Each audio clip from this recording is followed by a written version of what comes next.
Olá pessoal, tudo bem? Agora a gente vai dar continuidade ao que a gente falou um pouquinho na última aula, né? Que a gente abordou a Lei 8.009 de 1990 e a gente promoveu a definição do que é o bem de família, falamos um pouquinho sobre a impenhorabilidade, sobre o que está abarcado na definição do bem de família, e agora a gente vai falar um pouquinho sobre os artigos 4º e 5º. A Lei 8.009, como eu disse na outra aula, ela é muito curtinha, então vale a pena a gente estudar artigo por artigo, porque ela é muito importante, ela é aplicável a várias áreas do direito. Hoje a gente vai falar um pouquinho sobre o artigo 4º, que é extremamente importante, porque o enunciado do artigo 4º é o seguinte: os benefícios dessa lei não se aplicam àquele que, sabendo-se insolvente, adquire de má-fé um imóvel mais valioso para transferir à residência familiar, desfazendo-se ou não da moradia antiga. Então esse artigo 4º, ele faz sentido a gente estudar esse artigo justamente em consonância aos demais artigos já trabalhados aqui nas nossas últimas aulas.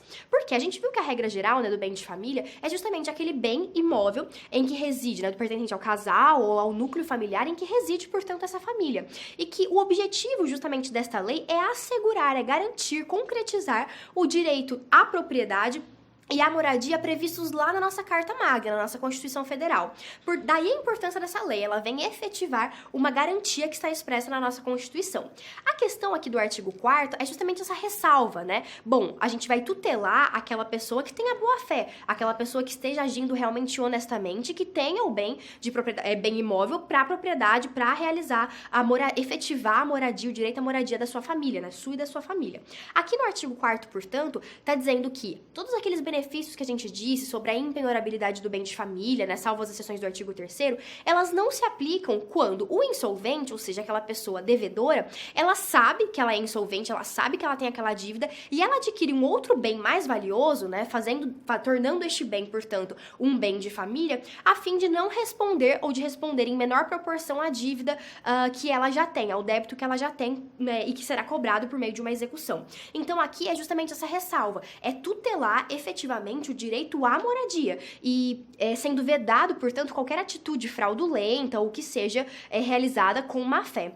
Então, o artigo 4º ele vai dizer isso de maneira geral. E aí depois a gente tem alguns pontos específicos com relação a isso. Por quê? Porque não se aplicará, portanto, os benefícios da lei a essa pessoa, a esse devedor que sabe-se insolvente, mas que adquire um outro imóvel e transfere a sua moradia a este outro imóvel porque é mais valioso, desfazendo-se ou não da moradia antiga.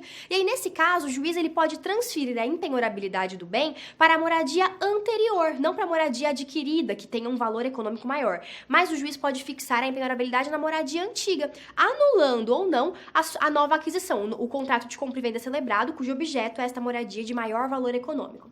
Além disso, quando a residência familiar constituir-se em imóvel rural, a impenhorabilidade se restringirá à sede da moradia, com os respectivos bens móveis. Isso é muito importante, pessoal, porque quando a gente pensa nas fazendas, né, e demais propriedades rurais, a gente lembra que não é toda a propriedade que é gravada ou que é beneficiada pelo direito da impenhorabilidade previsto nessa Lei 8.009 de 1990, mas apenas a sede, que é aquela casa principal em que efetivamente reside a família, e todos os bens móveis que lá estejam, como a gente já discutiu, com a exceção lá prevista na nossa lei dos automóveis, dos objetos de valor suntuosos, né, de alto valor econômico e das obras de arte.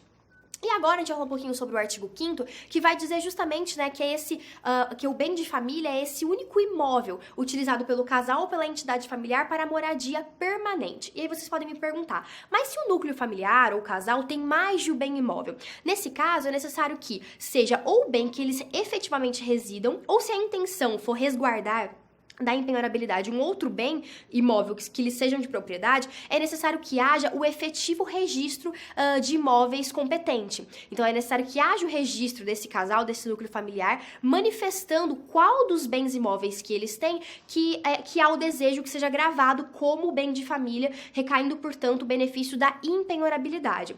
É importante que, se não houver esse registro, se não houver a manifestação de vontade, né, do casal, da entidade familiar, geralmente o que se aplica pela própria inteligência do artigo 5º é a impenhorabilidade, né, ou a consideração do bem de família, dessa residência utilizada pelo casal, como sendo o bem imóvel de menor valor. E justamente em consideração, né, daquilo que a gente já discutiu, de resguardar e de efetivar o direito à moradia, evitando qualquer tipo de fraude ou qualquer tipo de atitude de má-fé que possa existir por parte dos proprietários.